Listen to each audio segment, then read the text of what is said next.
উনি সফরে বেরিয়েছেন হাদিস কালেকশনের জন্য। প্রচন্ড শীতের রাত, উনি মাগরিবের নামাজ, এশারের নামাজ পড়ে একটা মসজিদে শুয়ে পড়লেন, আর শুয়ে শুয়ে হাদিস পড়তেছেন। কি পড়তেছেন? কথা বলেন। আর মনে মনে ভাবলেন রাতটা মসজিদে কাটায় দেই, ফজরের নামাজ পড়ে আবার বেরোবো। কিন্তু দারোয়ান এসে বলে মসজিদে থাকতে পারবেন না, ওঠেন। দারোয়ান আছে না? কথা কন। আহমদ ইবনে হাম্বল বললেন, আমি শুধু রাতটা থাকতে চাই, আমি তো ফজরেরও মুসল্লি, ফজর নামাজ পড়বো তো এই মসজিদে, আমার থাকতে দাও। দারোয়ান তো দেয় না, কেন? মসজিদে থাকার জায়গা না, জান মিয়া। উনি যে আহমদ ইবনে হাম্বল এটা চিনে নাই, থাকতে দেয় না। কি করবে এখন? উনি কাঁথা গুছিয়ে হাদিসের কিতাব নিয়ে কাঁধের মধ্যে ব্যাগ নিয়ে মসজিদ থেকে বেরোয় গেলেন। কি আর করবেন, প্রচন্ড শীত, আর কাঁপতেছেন, বুড়ো মানুষ। পথিমধ্যে দেখলেন বাজার। বাজার একজন খাব্বাজ, শাবুন খাব্বাজ, যুবক রুটি বিক্রেতা। সে রুটি বিক্রি করে, চুলার মধ্যে রুটি সেকে। সে যে সালাম দিল, আসসালামু আলাইকুম। যুবক বলে, ওয়ালাইকুম আসসালাম। আহমদ ইবনে হাম্বল বলে, যুবক, আমার যাওয়ার জায়গা নেই, সফরে বেরিয়েছি, খুব শীতে কষ্ট পাচ্ছি, রাতে যদি তোমার এই চুলা থেকে একটু আগুন পোহাই, কোনো সমস্যা? যুবক বলে, না না, সমস্যা না, আহলান ওয়া সাহলান, খোশ আমদেদ, আসেন আসেন, আপনি আগুন পোহাইলে আমার সমস্যা কি? সুবহানাল্লাহ পড়েন।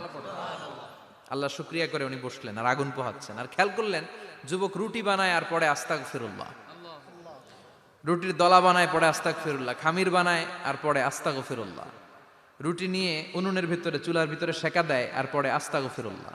দোকানদারের কাছে কেউ আসলেই সে রুটি দেয় আর পড়ে আস্তাগফিরুল্লাহ। ক্রেতার কাছ থেকে টাকা নিয়ে ক্যাশ বক্সে রাখে আর কি পড়ে? আবার রুটি বানানো শুরু করে আর কি পড়ে? খালি এইটাই পড়তেছে। ইমাম আহমদ ইবনে হাম্বল তো অবাক, কিরে এটা আবার কেমন যুবক, খালি আস্তাগফিরুল্লাহ। উনি প্রশ্ন করলেন, যুবক ঘটনা কি? আসার পর থেকেই তোমার দেখতেছি তুমি রুটি বানাও, রুটি বিক্রি করো আর পড়ো আস্তাগফিরুল্লাহ, মালাকা ইয়া শাবাব? যুবক বলে, আস্তাগফিরুল্লাহ আমার সবচেয়ে বেশি পছন্দের আমল, আমি সব সময় আঠার মতো ইস্তেগফারের সাথে লেগে থাকি আর সব সময় পড়তে থাকি আস্তাগফিরুল্লাহ, আর এর বদৌলতে আল্লাহ আমারে মুস্তাজাবুদ দাওয়া বানিয়ে দিয়েছে। আহমদ ইবনে হাম্বল তো অবাক, আনতা মুস্তাজাবুদ দাওয়া? তুমি মুস্তাজাবুদ দাওয়া, রুটিওয়ালা? আমি এত বছর হাদিস পড়াই, আমিও তো মুস্তাজাবুদ দাওয়া না, আর তুমি রুটি বেচো বাজারে, তুমি মুস্তাজাবুদ দাওয়া? তুমি দোয়া করলেই সব কবুল হয়ে যায়?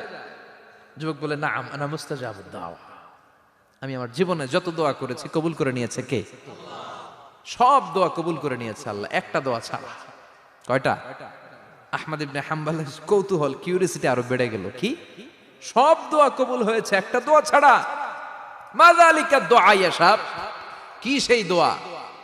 যুবক এবার বলতে শুরু করলো, আমার জীবনে যে দোয়াটা আল্লাহ কবুল করে নাই সেটা হচ্ছে, আমি আল্লাহর কাছে অনেক চেয়েছি, অনেক দোয়া করেছি যে আল্লাহ, শুনেছি এই জামানার সবচেয়ে বড় মুহাদ্দিস, তার নাম নাকি ইমাম আহমদ ইবনে হাম্বল। আল্লাহ তোমার কাছে আমার চাওয়া, আমি যেন এই ইমাম আহমদ ইবনে হাম্বলের দেখে মরতে পারি, আমি যেন ইমাম আহমদ ইবনে হাম্বলের হাতে হাত রেখে মুসাফা করতে পারি আর তার কপালে একটা চুমু এঁকে দিতে পারি। আহমদ ইবনে হাম্বল আবেগপ্রবণ হয়ে গেলেন, চোখের পানি ছেড়ে দিলেন, বললেন, যুবক তোমার এই দোয়াটাও কবুল হয়ে গিয়েছে।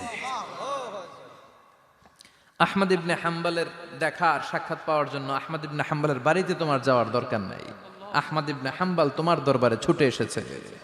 আনা আহমদ ইবনে হাম্বল মুহাদ্দিসুদ দাহর, আমি নিজেই আহমদ ইবনে হাম্বল। যুবক চোখের পানি ছেড়ে দেয়, আহমদ ইবনে হাম্বল চোখের পানি ছেড়ে দেয়।